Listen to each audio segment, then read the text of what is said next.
ও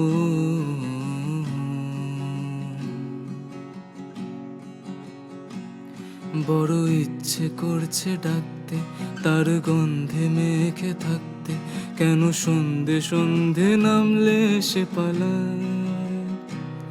তাকে আটকে রাখার চেষ্টা আরো বাড়িয়ে দিচ্ছে তেষ্টা, আমি দাঁড়িয়ে দেখছি শেষটা জানালায়।